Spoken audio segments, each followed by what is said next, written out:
Hi, everyone.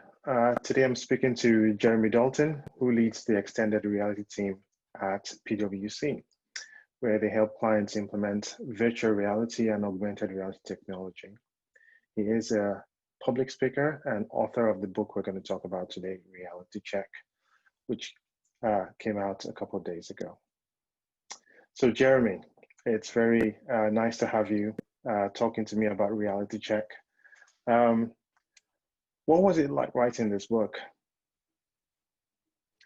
So thanks for having me, Emmanuel. It's been a hellish journey, I'm not going to lie.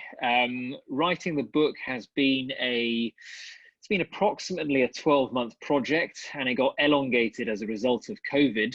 But even without COVID in the mix, it would have been an arduous exercise.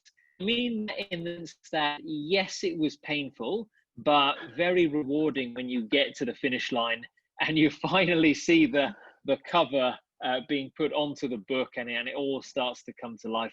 It's well worth it. Like a lot of things, it's really hard work and hard graft, but it's all worth it in the end.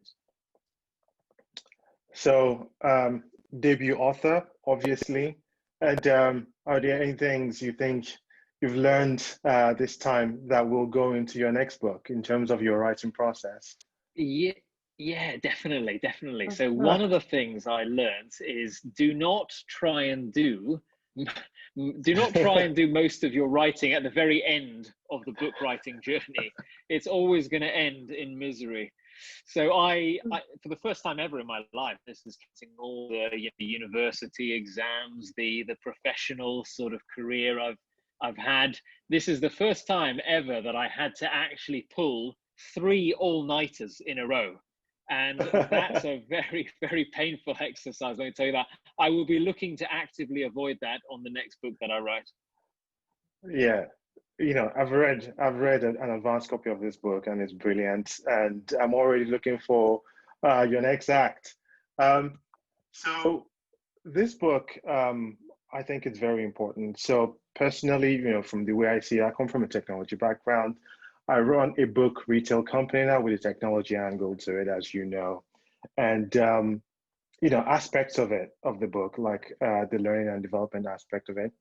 You also talk about how costs are coming down, power is going up around extended reality. I also see that investment is going up in all sorts of different areas of extended reality as well. And it feels like an opportune time to be writing about this now. But just tell me, how did you, first of all, even land that title? And you, in your own words, why do you think this book is important now? So on the title, it was a bit of a brainstorm between me and my publisher, and we were trying to come up with catchy titles, because obviously catchy titles sell, but at the same time we wanted an informative title, so something where the reader would understand from just reading it, what they were about to enter into, at least at a high level, let's say. So Reality Check, how immersive technologies can transform your business, set it out quite nicely, because you've got the catchy bit, Reality Check, and you've got the informative bit, how immersive technologies can transform your business. So that all came together quite nicely. And I'm afraid I've forgotten your the second question you asked, Emmanuel. What was it again? I mean, I think you sort of answered it already. It's why now? Why is it important to business at this point in time? It's because most people, well, let's say some people might think that virtual reality has been around for a long time. Those who tried it maybe in the early to mid 90s. And so they might be thinking to themselves, okay, so it's a bit of a has-been technology. It had its day. It was a bit of a fad. It died, and I can't understand why it's come back now, and why this time is going to be any different. So the book was partly to help understand people who have that thought process, but also to help those who are totally out of the know when it comes to virtual reality and augmented reality. So for those who maybe missed the boom in the 90s and the hype and the excitement around it, it's also to get them to understand, why is this technology so exciting and so valuable right now to businesses because of the case studies that are there showing you that businesses across all different industries are using it. It's because of the value it has in so many different functional areas. And you mentioned one yourself, learning and development. And there are loads more we can talk about if you'd like. And it's just to get people to really, it's like a 101 guide for people who've never heard of augmented reality and virtual reality. And by the time you finish reading the book, it gets you to such a great level that I think you'll feel quite confident in engaging with the technology, or at least, let's say, if you're curious about it, you'll have a really good grasp of the technology, its history, why it's important now, and how it's already being valuably used in business. Awesome. I mean, in terms of just digital emerging technology, generally, we have seen this COVID year, how everything emerging has been accelerated. Some things further down the hype curve have sort of been, accelerated of that curve itself. And do you think 2020 and COVID have in any way helped sort of push not only the other sort of mainstream emerging technologies like AI now even, but things like XR itself? Are you seeing there's more of an embracing of these emerging technologies in 2020? I think COVID has helped to push technologies like virtual reality and augmented reality, but I don't want to give it too much credit, as many do, for making the technology go mainstream. There's a section of the book actually where I discuss, VR and AR going mainstream. And technically, by the definition I use in the book, it's not mainstream yet. Now, COVID is certainly going to help get it there faster, but it's by no means the necessary factor to keep this technology alive and to progress it into mainstream. That's going to happen regardless of COVID.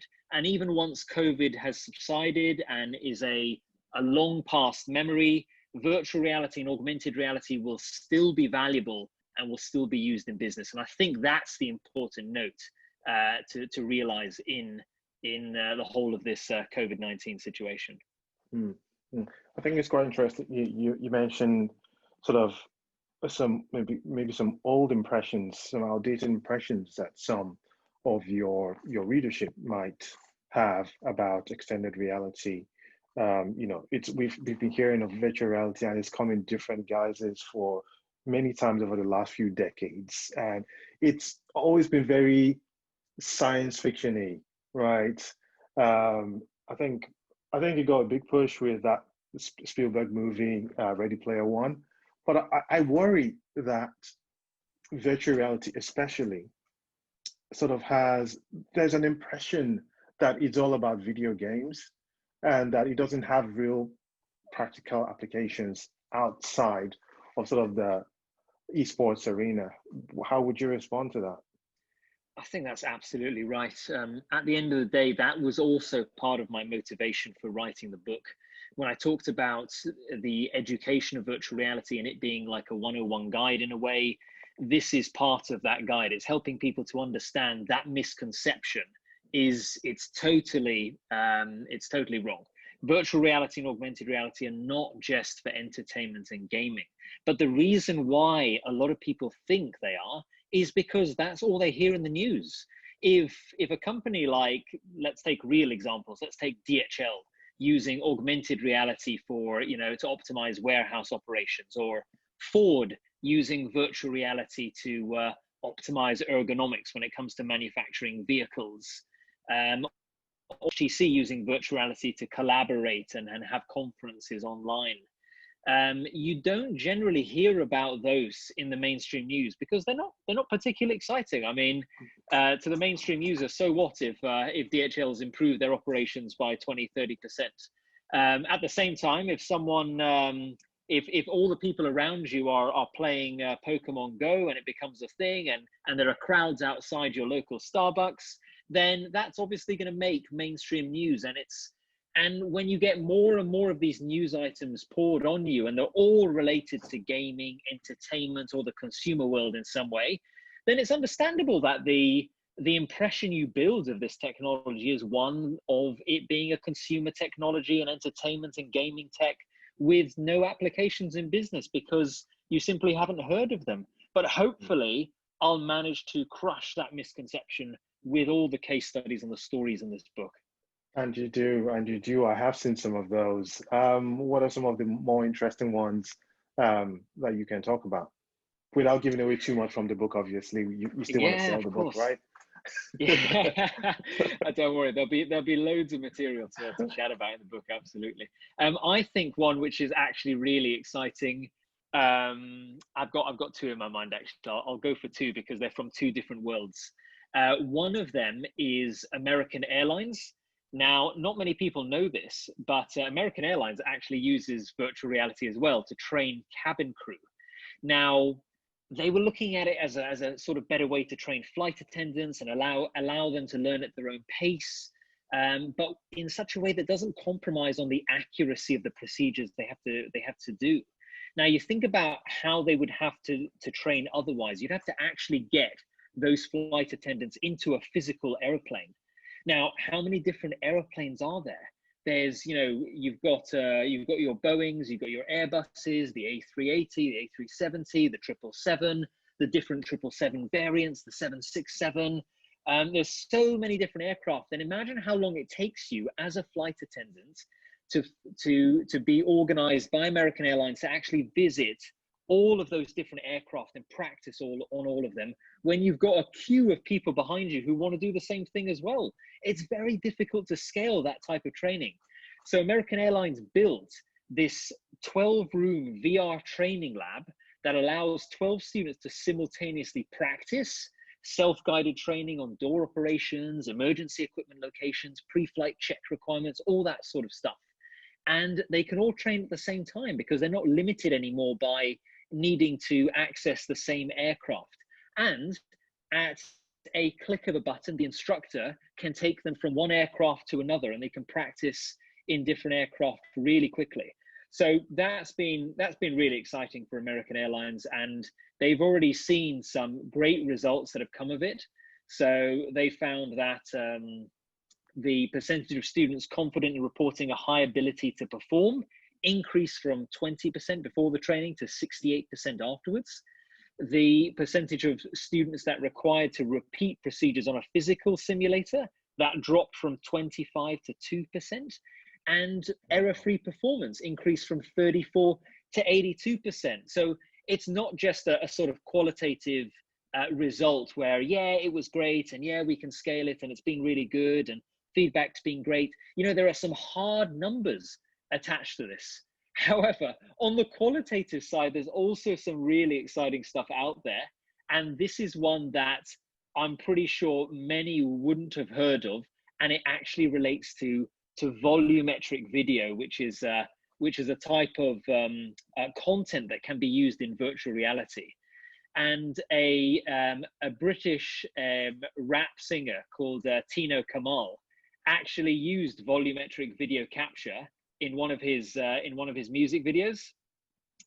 So he's done that to great effect, and the thing that's been great about that is he's been able to actually to cost effectively produce a music video using computer generated graphics and volumetric video that is cheaper and simpler to do, and also doesn't require Tino to do a reshoot and to do multiple shoots, because the director can take his 3D model, effectively his three-dimensional video, create all the environment around him, and make the shot as they want to in post-production, so after it's been filmed.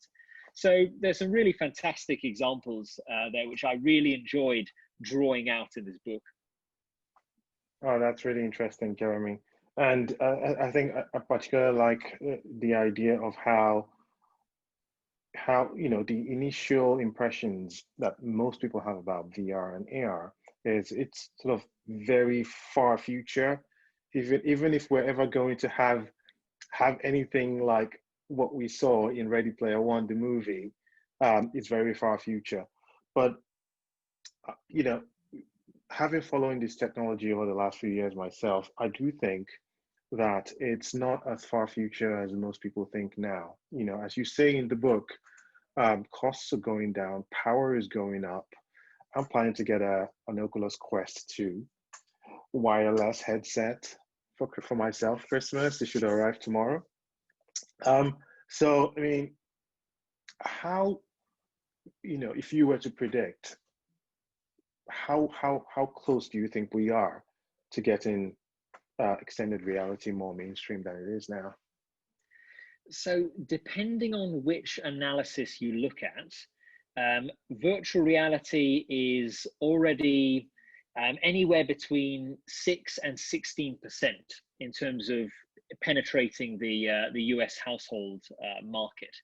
Now, well, not my definition, but the definition I chose to adopt in this book for mainstream adoption, because you've got to put a line in the sand somewhere in order to do some analysis on this, is I chose the 17% mark.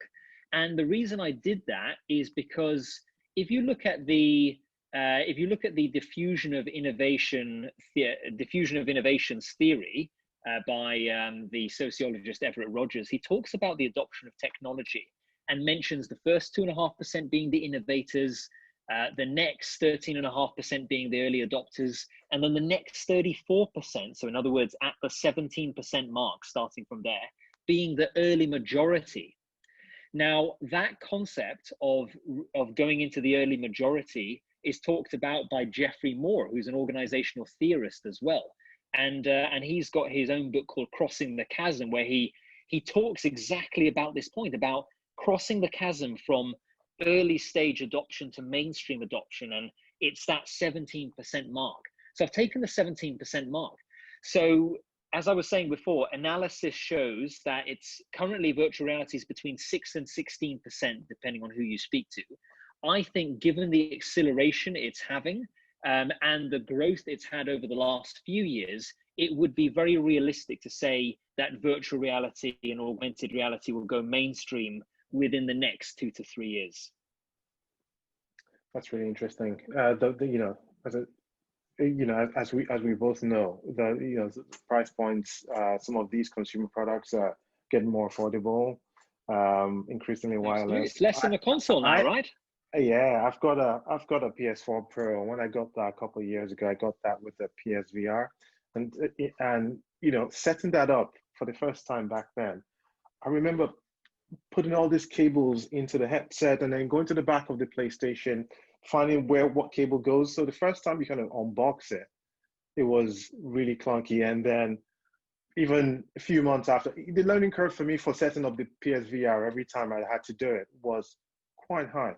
But it's really interesting the things you're seeing now with all the wireless stuff, or even where there's wires, there's less cables, the headsets are much lighter now. And I think it's an exciting space, but the one that really, really excites me and that I'm really looking forward to is more sort of near eye user interface experiences with the augmented reality. With the augmented reality side of XR. And I wonder, again, let's dive a bit into the future and dream a little bit. Do you think will we ever get to a point where we have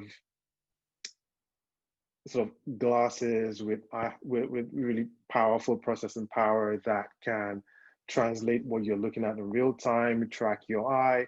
You can do things like use your eye gestures, maybe one blink, two blinks, to signal to your glasses that you want to do something. Or are we going to have contact lenses even? Well, when you think about something like that, there's actually a lot of technologies that go into producing something like that. And so it's thinking about, are we going to see the advancement of all of those different technologies? Are we going to see advancements in the size of, waveguides for augmented reality? Are we going to see advancements in the sizes of, pico projectors, little, very small projectors? Are we going to see advancements in the decreasing size of computer chips with increasing power that are capable of handling all of these worlds? And I think the answer is based on just his history and how this has progressed over the last few years. Absolutely. And not only are there manufacturers looking at glasses right now, but as you said, Emmanuel, there are organizations that are building prototypes for a contact lens that's going to allow you to do a lot of this stuff. Now, that's a long way off. Don't get me wrong. You know, we're not going to start seeing augmented reality contact lenses in stores anytime soon. But the fact that it's even being discussed at prototype stage and is being explored, I think that's very exciting. And I think it puts the idea of glasses, which is an easier challenge than the contact lens, in a very strong stead. I mean, personally, there are a number of things I want to explore in XR in my field, in the book business, right? From everything from, walking into a bookstore and being able to, learn more about a specific book on the shelf without, going online to Google it or see what people are saying about it, in the web sphere, or from that sort of discovery side of things, learn more about an author I've just heard of for the first time in the bookstore, using my phone or my glasses or something like that, and all the way down to how we bring things like sort of the audiovisual side of things, of actually consuming book content in an XR sort of world. And those kind of things excite me. I don't know where the technology is going in that direction, but as an entrepreneur in this space, those are things that I want to explore over the coming years, and hopefully we can sort of accelerate the adoption. First of all, of the tech. If it goes mainstream, it's more viable from a business perspective to apply to other industries that might be lagging behind, such as the one I'm in. But I know, for some industries, they're moving further along, like, medicine is moving further along with XR than many other industries. So it'd just be interesting to see all the interesting new creative applications of this technology that come up. It's spreading across industries over the coming years. I think 2020 has been a catalyst. I know you disagree with that, but I mean, just generally for emerging technologies, I think 2020 has been a catalyst for many of them in some way. And I do hope we go back to some sense of normal soon. But I also do hope that some of the habits we've picked up during this period will stay for the long term. Absolutely, and I believe it will happen. And to your point, the use cases you were talking about, they make absolute sense. Augmented reality, its real key application is about information. It's about providing contextual information in a convenient way at the right time. So a user's ability to be informed about the world around them and what they're looking at as and when they want that information, that's just a beautiful use case that is guaranteed to go mainstream. The user experience just needs to be right. And that's something that organizations need to work on.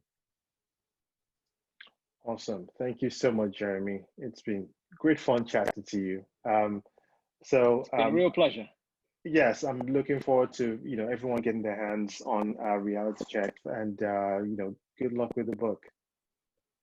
Brilliant. I appreciate it. Thank you for listening, everyone. Thank you, Jeremy. Bye. Bye-bye.